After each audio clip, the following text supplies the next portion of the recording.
Take a moment and ask yourself, are you a lazy person? Are there things you do that might make others think you're lazy? And if so, are these lazy actions unknowingly costing you money? Well, if this is you, or if you're not sure, today I'm going to help you find out by looking at a couple indicators. And I'll share an example of where laziness is actually a good thing. So let's check it out. So have you ever heard of the term lazyflation? No, not inflation. I'm talking about lazyflation, meaning the increasing cost of things that are in the spirit of convenience, but might just be laziness in disguise, that over time can slowly drain your finances. Today I'm covering 5 examples with one that makes you really scratch your head that over 22 million Americans participate. The question is, are you guilty of any of these? Well, stick around as we look at a few lazy habits, I meant conveniences that we all might be a little guilty of. Hey everyone, this is AJ, your ace in the hole, and welcome to the channel where we simplify personal finance and provide tips for young adults, parents, and anyone else looking for some financial insight. And sometimes we take a deeper look at some of the less obvious areas of personal finance, those elusive, lazy financial behaviors. Now, if this at all sounds interesting, please take a quick second to click the like and subscribe button to check out more future content just like this. That said, before we go piling on the topic of laziness, did you know that human laziness can and has been used quite effectively? One case was to design walking paths at college campuses and public parks.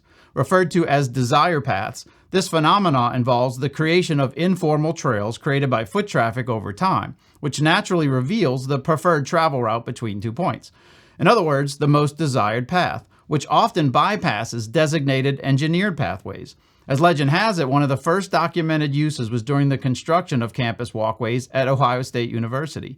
Over time, students traveled their desired walking paths across the empty greenways, wearing a path into the ground. Instead of formally designing pathways, architects then simply paved over the preferred trails created by the students, also saving tons of money in the process.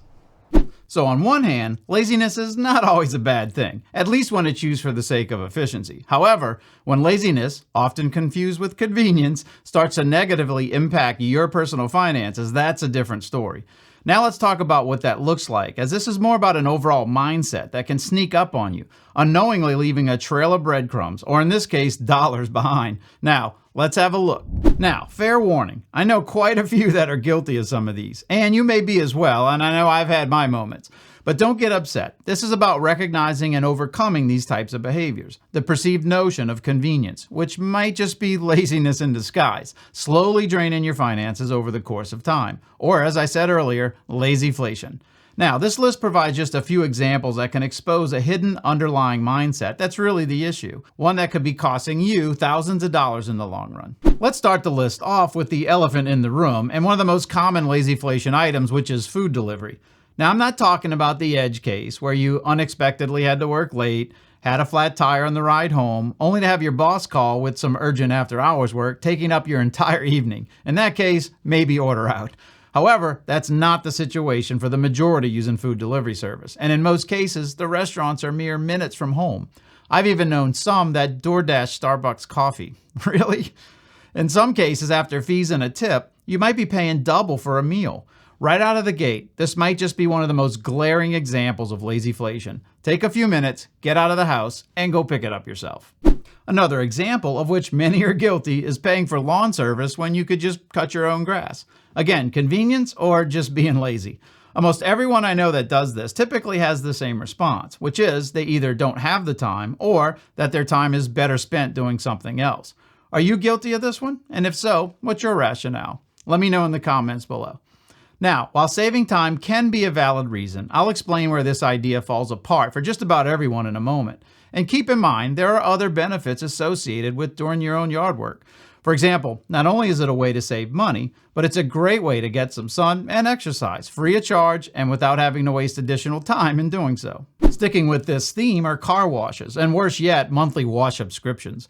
The cost of a single car wash currently runs anywhere from an average of $35 for a full service wash up to over $100 for a full detail, with monthly subscriptions costing even more, which can also cause you to wash your vehicle many more times than is necessary, mainly out of subscription guilt. All while a DIY wash at home only costs a few dollars. As far as time savings, even that is negligible once you consider the additional wait time at a public wash, all while you stand around and watch. Just another example where you need to ask yourself, is this really convenient or just laziness? Let me know what you think below. Next up, and one of my favorites to poke fun, is interstate express lanes. Depending on where you live, you may or may not have these in your area, but if you live near a big city, you're probably familiar. These are dedicated driving lanes that charge a fee to access. A tag, typically attached to your windshield, is scanned overhead as you enter and exit, charging your account accordingly. Costs vary based on traffic and distance. Low traffic times have lower fees, and high traffic periods have much higher fees. The irony is that during normal times, traffic outside the lanes are moving just as fast as those inside the express lanes, while during super high traffic periods, when rates are most extreme, express lane traffic can also be at a halt, just like traffic outside the express lane. The only difference, express lane drivers are paying while others are traveling free.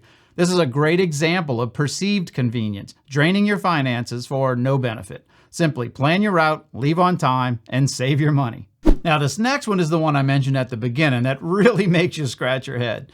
However, a 2024 study showed that 22 million taxpayers, or 16% of electronically filed tax returns, paid extra for a rapid refund, resulting in over $842 million in extra fees.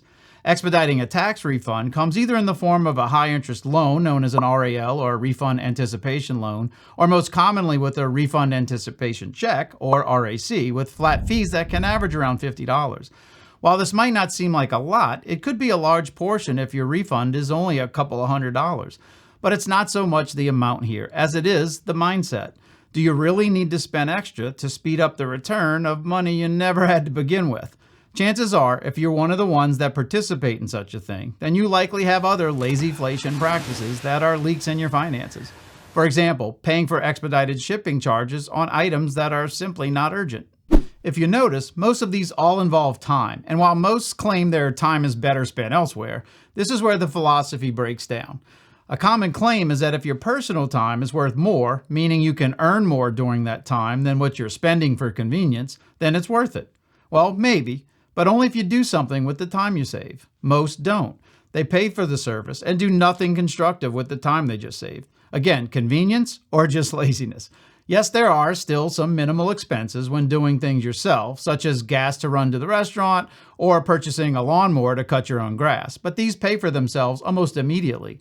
For example, avoiding one paid food delivery with tip could pay for the next 20 trips made by yourself, and the purchase of a lawnmower can be paid for in just a few months of a paid lawn service. From there, it's all money in your pocket. In the end, this is not just about these specific examples. These are just sample indicators, and there are many more. It's meant to bring awareness. Ask yourself, am I being convenient or just being lazy and wasting money in the process? The money you save is all gravy, and if you turn around and start investing those savings, well, now you're cooking with gas. So I hope this video gets you thinking, and if so, what are some other things that come to mind? Let me know in the comments below, as it might help others realize things they might be doing as well. And that said, if you made it this far, thanks so much, and don't forget to share, like, and subscribe, as it helps so much to grow the channel.